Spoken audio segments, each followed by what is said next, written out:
Om Swastiastu, perkenalkan nama saya Gede Bayu Budiarta dengan NIM 1915051111 dari program studi Pendidikan Teknik Informatika PTI 4B. Jadi di sini saya dan kelompok saya akan menjelaskan materi mengenai Golden Rose Interface Design. Nah, jadi untuk mempersingkat waktu langsung saja, apa sih itu Golden Rose Interface Design? Jadi pengertiannya di sini untuk Golden Rules adalah suatu panduan dalam membuat suatu rancangan interface antarmuka untuk suatu aplikasi yang diusulkan. Nah, pertama itu Golden Rules ini diusulkan oleh Ben Shneiderman melalui bukunya yang berjudul Designing the User Interface. Nah, jadi di sini ada sebuah 8 panduan ya untuk membuat atau rancangan interface atau antarmukanya ya. Yang di sini 8 Golden Rules ini memiliki 8 bagian. Di antaranya yang pertama adalah Strive for Consistency, yang kedua ada Enable Frequent User to Use Shortcut, yang ketiga ada Offer Informative Feedback, yang keempat ada Design Dialog to Yield Closure, yang kelima ada Prevent Errors, lalu yang keenam ada Permit Easy Reversal of Action, yang ketujuh ada Support Internal Locus of Control, yang terakhir adalah Reduce Short-Term Memory Load. Nah, jadi itu saja bagian-bagian dari Golden Rules-nya. Di sini yang pertama saya akan menjelaskan mengenai Strive for Consistency. Nah, jadi di sini konsistensi dibutuhkan antara halaman dalam suatu aplikasi ataupun antara aplikasi yang masih berhubungan ya. Gunanya adalah supaya user, terutama novice user, dapat mengenali halaman yang dilihat masih dalam lingkup dan masih memiliki hubungan dengan aplikasi yang digunakan. Nah, misalkan di sini seperti warna tampilannya tetap sama, konsisten juga di dalam suatu aplikasi. Artinya misalkan mereka membuka aplikasi akan konsisten dalam satu aplikasi itu saja. Nah, misalkan saya beri contoh pada aplikasi Mobile Legends. Nah, jadi dapat dilihat dalam video ini, dia ada dua aplikasi lain dalam aplikasi Mobile Legends. Ada Instagram dan juga YouTube ya. Di sini bila dia akan membuka YouTube, dia akan langsung ke YouTube ya. Dan apabila dia buka Instagram akan langsung menuju ke Instagram. Tetapi di sini dia tetap konsisten di satu aplikasi yaitu Mobile Legends. Nanti dia langsung kita keluarkan ya, misalkan kita play dulu. Misalkan kita akan membuka YouTube ya. Dia akan mengarah ke YouTube. Nah, jadi dapat dilihat dia langsung mengarah ke YouTube, dan bila kita back kembali dia akan langsung ke aplikasi Mobile Legends ya. Jadi tanpa perlu meninggalkan aplikasi Mobile Legends itu sendiri. Jadi ini sangat memudahkan ya konsistennya. Bila kita buka Instagram, dia akan langsung menuju ke arah aplikasi Instagram. Lalu di back lagi, dia akan langsung menuju ke aplikasi Mobile Legends semula tanpa perlu memindahkan aplikasinya. Jadi itu untuk yang pertama. Yang selanjutnya adalah Enable Frequent User to Use Shortcut.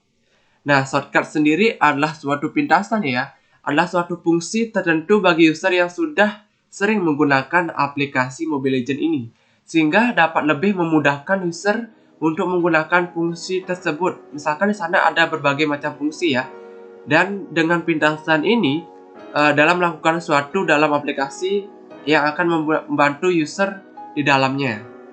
Misalkan saya contohkan lagi dalam aplikasi Mobile Legends. Nah, misalkan di sini dalam aplikasi Mobile Legends kita akan menuju ke arah top up ya. Kita kembalikan lagi.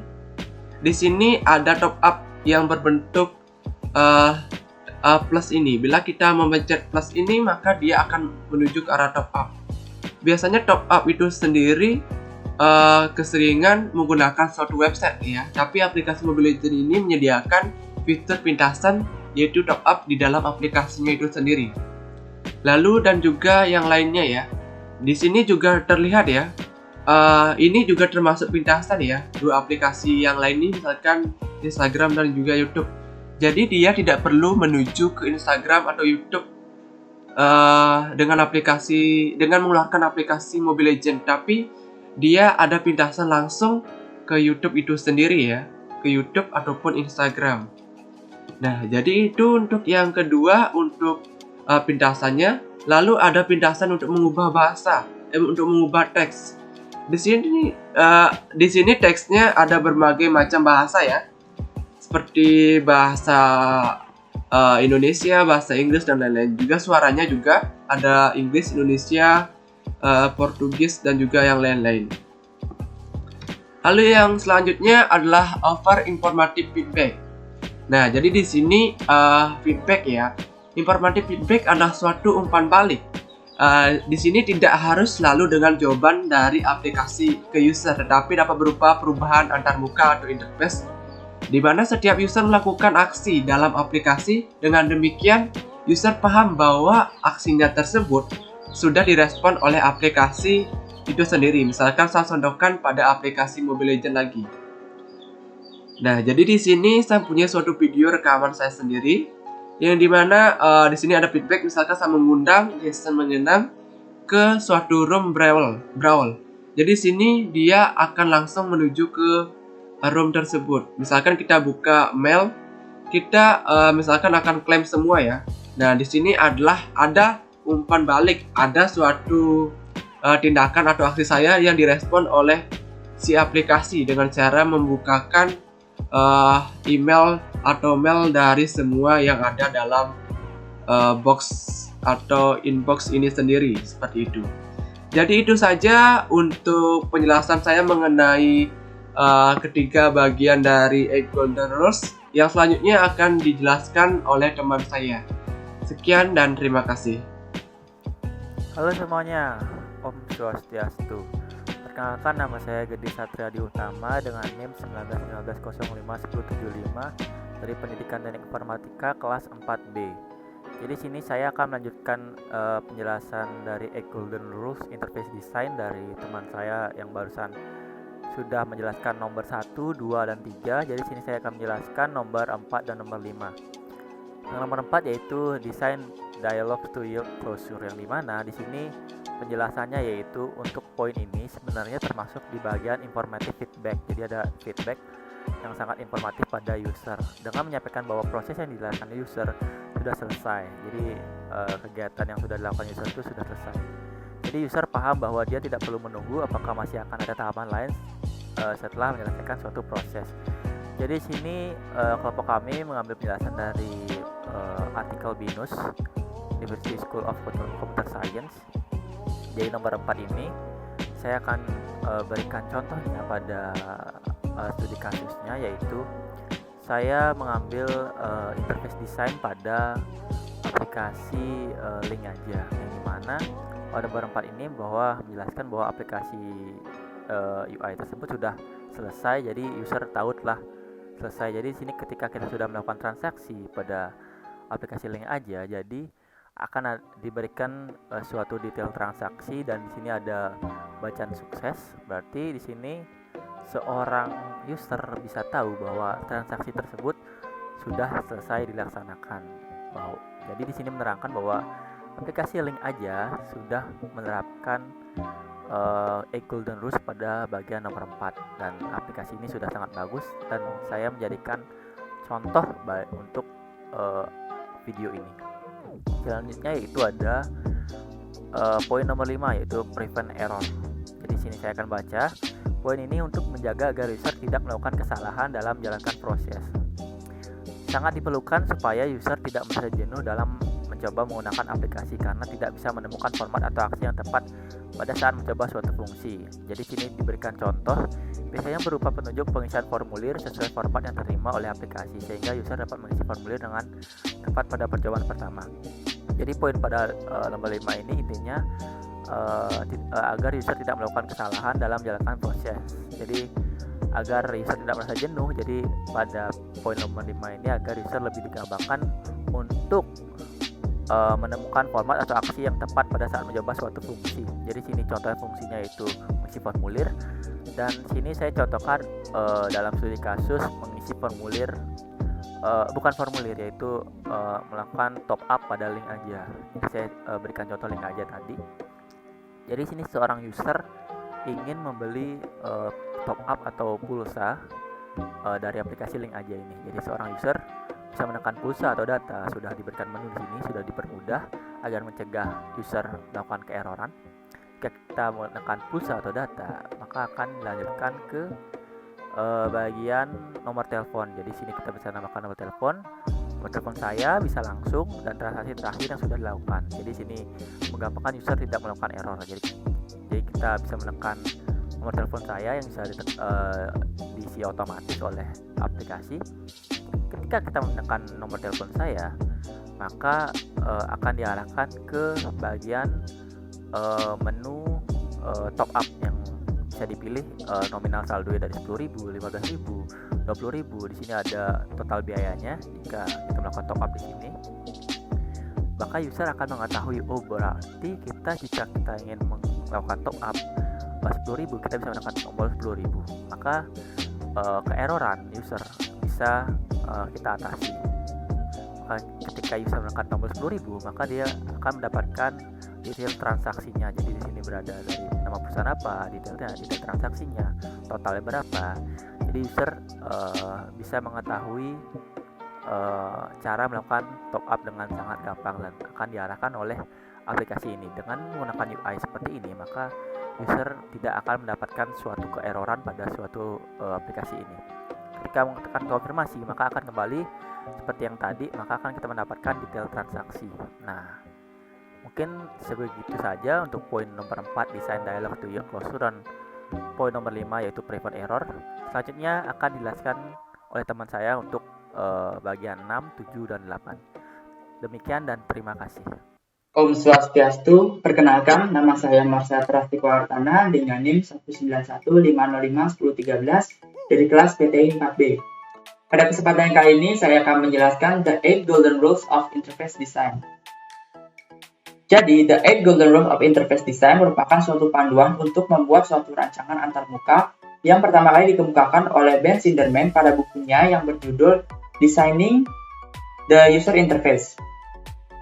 Pada The 8 Golden Rules of Interface Design terdiri dari 8 bagian. Yang pertama itu adalah Strive for Consistency, kedua Enable Frequently Users to Use Shortcut, lalu ketiga Offer Informative Feedback, keempat Design Dialog to Yield Closure, kelima Offer Simple Error Handling, keenam Permit Easy Reversal of Action, ketujuh Support Internal Locus of Control, kedelapan Reduce Short-Term Memory Offload.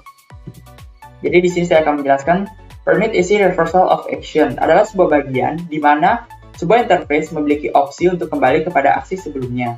Pada sebuah contoh itu adalah tombol kembali atau back, atau tombol delete pada sebuah keranjang belanja di salah satu online shop. Fungsinya adalah untuk mempermudah user dalam membatalkan sebuah pesanan atau kembali ke aksi sebelumnya. Contohnya adalah sebagai berikut. Berikut merupakan keranjang belanja. Nah, di sini yang pertama di sini ada gambar tempat sampah. Jadi user bisa menghapus pesanan dengan cara mengklik tempat sampah ini. Maka pesanan satu barang telah dihapus dan user bisa mengembalikan ke aksi sebelumnya. Begitu juga dengan tulisan Tokopedia ini, maka user juga dapat kembali ke halaman sebelumnya, yaitu halaman pada saat membuka halaman Tokopedia.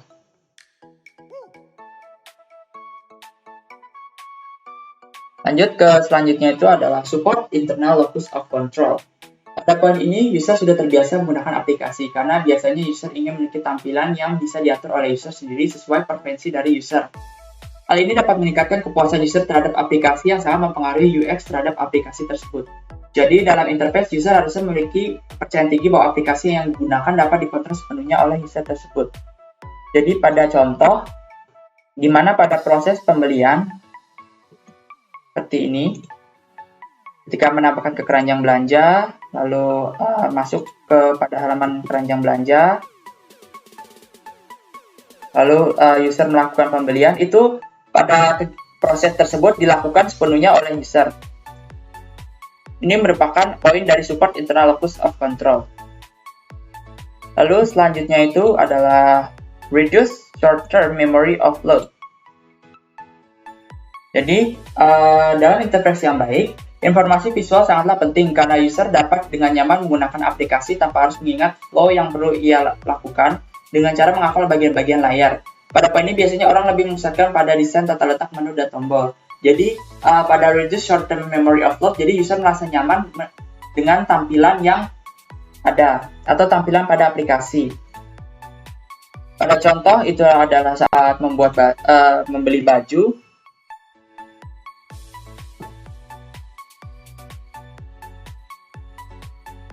Baju kemeja.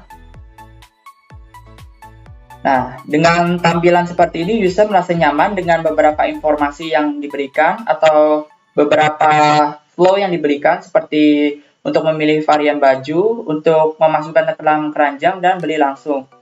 Nah, di sini user merasa nyaman karena dalam tata letak ini dapat dikuasai oleh user. Lalu selanjutnya itu adalah pada bagian profile,